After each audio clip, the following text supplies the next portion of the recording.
What's up, YouTube? It's your boy Infinite Gains again with another GME and AMC update. Yeah, I mean, not much has been happening really. We've just kind of been chopping around, doing a bunch of nothing, which is fine. Which was kind of something that we were all expecting. I mean, I kind of hoped. You know, they're not going to make this easy for us. You know, they're going to make this extremely boring. They're just going to chop it around, do a bunch of different bullshit. You do kind of see this, cup and handle pattern here. Cup and handle, come down, we create this pennant. You know, if we break to the upside, right here, so we break out this pennant maybe tomorrow, next week, that'd be pretty bullish. You do see that we use these EMAs as support, that we bounced off these EMAs, which is good. At the end of the day, we showed a little strength. Yeah, so hopefully we get a bigger move soon. We get something going on. Same thing with kind of AMC. We had this kind of triangular pattern. You know, maybe we can just extend it out. You know, here, something like this. Extend it like that. Maybe here, you just extend this out. I have no idea like what's even going on here. But kind of the structure is there. You know, it's not, we're kind of just chopping around like in this triangle. You don't necessarily need like these specific trend lines. You just kind of see the structure is there. So yeah, we are chopping around, and you do see that, as we chop around, we're actually condensing price. Let's check volume as well. So it looks like volume is getting condensed as well. So volume and price are getting wound up, right? And I guess maybe a better indicator of that would be Bollinger Bands. As you see, they're getting wound up really tight. And price is just kind of bouncing back and forth between it, kind of messing around with the EMAs. So price is really getting coiled up, and I think that's for a bigger move. So I think that we should see a more substantial move coming pretty soon. Hopefully to the upside. I would hope. But yeah, I think a move's coming soon. Maybe next week, maybe even tomorrow. You have a bunch of option contracts. You have that OPEX stuff, which is options expiration. Maybe you see some kind of bigger move coming tomorrow. Maybe you just see us chop around for another couple of days, and you see a bigger move coming next week. I don't really know. At this point, it's just a waiting game. Nvidia, yeah. Guys, I mean, it hit our target exactly. I mean, does it even get more accurate than that shit? Like, my bad, but look at this. Does it even get more accurate than that? Like, that rejection. Like, we gapped up. We tested this line, came down, came up, used this line as resistance, and then boom, just died.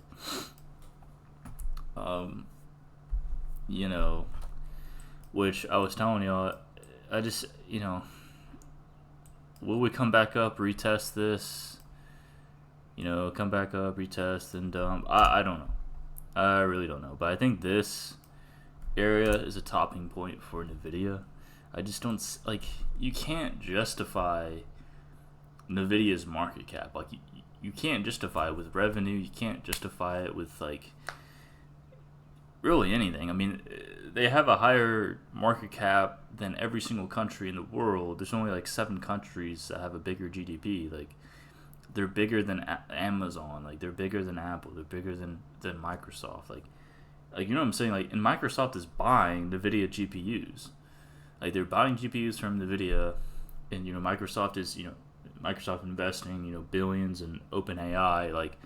Microsoft has a lot of exposure to artificial intelligence, and so does even Apple. I mean, Apple has some exposure to artificial intelligence. So it's like, and it's like, who is even buying the GPUs? Like, yeah, you have, you know, Meta, you know, Microsoft, you know, different, you know, cloud providers, different, you know, Google, things of that nature. But it's like, at the same time, it's like, you know, what are they using it for right now? Like, you know what I'm saying? Like, it doesn't really make sense. Like, we're not even using AI on that scale yet. Like, we don't have, you know, cyborgs running around the planet, you know, to justify this you know, 5 trillion market cap. Like, yeah, let's go to $200 Nvidia, you know.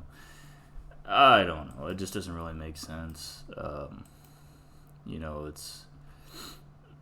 I think AI is going to be an incredible tool for humanity in the future, but, you know, as of now, it's like we just have we have a bot that kind of just regurgitates information, like ChatGPT. Yeah, it's an incredible ecosystem, it's incredible technology, but at the same time, it's like, can we justify this? Can we justify this, you know, valuation on this company? You know, maybe even tomorrow this is kind of like a bear flag. We keep going back down. You do have this kind of like uptrend here, that, you know, we come down and test and then break. So we could even go lower going into tomorrow and going into next week. You know, maybe we break up and retest and then dump, which is definitely a possibility. But I mean, it hit our target pretty much perfectly, and I think that's a topping point. At least a local top for Nvidia. I don't think Nvidia's. I mean, it's scary to say that, man, because shorting Nvidia has been like very. It hasn't been working. Shorting Nvidia has not been working. But from a weekly standpoint, I think this is a great short for Nvidia, and so I would short it down to the bottom of the next channel, which would be here at around $100. If we break this channel, I'd short it down to the next one around 74. And that's obviously a much longer term target. I think maybe Nvidia will find support around here at the $70 range, potentially, because I just think Nvidia is way overhyped and it's way overvalued. It's kind of like when electrical vehicles came, you know, Tesla. Oh my God, Elon Musk is a real life Iron Man. You know, people started buying EVs and all this different stuff, and then people realized, wait, this isn't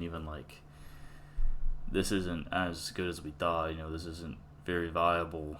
You know, like the infrastructure needed to even have like electrical trucks, you know, big electrical vehicles, not just cars. You know, the amount of electricity needed for that. You know, just different things. People kind of were like, okay, maybe we did overhype EVs. You know, maybe we did overhype this stuff.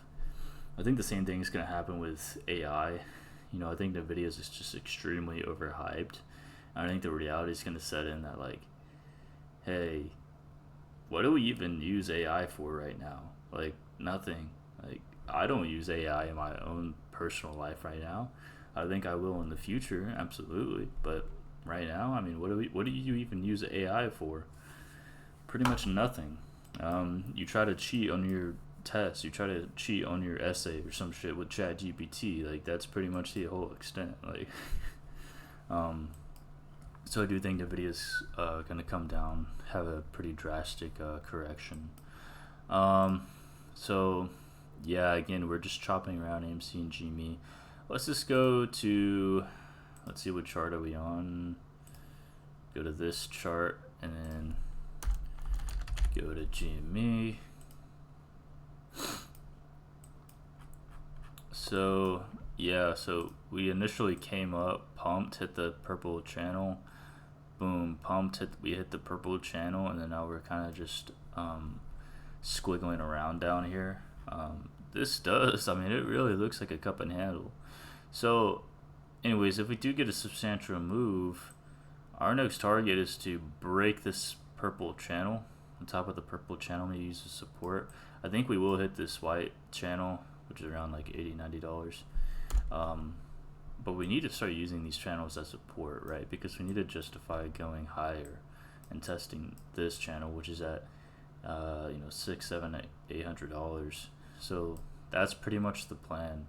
Is we have to break these channels. If we go to our weekly, so this is the channel on GME. Let me delete all these brush. Oh yeah, and another thing I wanted to check out as well. Okay, so yeah, that's step one. Come up, break through these channels, and that'll justify us, you know, maybe even here. So that puts us in about August. So we have this intersection. We have the intersection of these channels. I mean, really going in the past, it doesn't mean as much, but I mean, we do have that intersection of channels around right in about August. So, you know, maybe we come up, use this as support, and then maybe in August we hit these, you know, higher price targets. But step one is breaking those channels. Then we have this fib channel as well that I thought we were gonna keep riding up. It looks like I initially thought, hey, we've been using this fib channel kind of, you know, ride up. I thought we were gonna be able to ride up this fib channel like that. We did break it and used it as resistance. So if we go to the 1 hour, yeah. We were riding it to the upside, and now we're kind of using it as resistance. Now we are on this fib channel. Zoom back out, maybe to the 4 hour. So we were riding this fib channel up. Now we have this fib channel as support. So hopefully soon we're able to bounce off this, come back, make it back up to this fib channel and ride that to the upside. So that's kind of a weekly outlook. So we did break through that fib channel and then use that one as support. Which is fine because that actually makes sense, because if this is kind of like your bear flag, I mean, yeah, bear flag is channel, like fib channel, well, we just came down and tested the top of it, so that kind of makes sense, which was our previous resistance here for our initial run up. We touched the purple line, boom, came back down right under this fib channel, came back, tested this fib channel resistance, boom, broke to the upside, and now we broke out of this this fib channel and is using this one as support, which is fine because this is our 3-year long kind of fib channel there. So we use that as support. So hopefully we see a bounce soon. I mean, I think that we should. I know this is kind of this kind of looks confusing. It's really not. It's really just basic, just like channels. It's just, that's all it really is. But yep, that's pretty much all for now. AMC, good. Its goal is around $8-9. That's where our right line is at for now. So this is AMC. This is AMC's chart. So AMC's chart puts us at around, yeah, $8, and then we can hopefully go up and test, you know, these higher levels. I want to be able to go up at least and touch this 200 estimated moving average on the daily, which would be fire. I mean, that'd be a dream. So yeah, plan is to break this channel at $8-9, go up to test this 200 estimating moving average, and maybe even go higher to this $80-90 area in AMC, which I think is definitely possible if you start getting those crazy price targets in GME. Obviously, I think AMC is going to follow, so we're going to be able to test, you know, this descending trend here. Wow, which is actually, it looks like to be right around that 100 EMA. So yeah, that's kind of the outlook on AMC and GME. Nvidia, I think it's gonna dump, which I think I don't know. I think maybe liquidity will flow out of different stocks like Apple, Microsoft, Nvidia, like Google. You know, big investors are taking cash, you know, taking their money out, and you might see a lot of that liquidity go back into, you know, meme stocks, and even meme coins, you know, altcoins and things like that. Anyways, so that's the whole video. Just want to make it a quick update because I am going to be busy over the weekend, so I might make another video tomorrow, but I'm not sure. Just kind of waiting until we get some, you know, action from AMC and GME. I think it's just a waiting game at this point, you know, to sit on our hands, and just wait. Because, I mean, the same thing pretty much happened in 2021. I mean, we were sitting on our hands for a pretty extensive amount of time before anything really happened. So, yep, that's the whole video. Thanks for watching. Make sure you like and subscribe. And yeah, I appreciate you.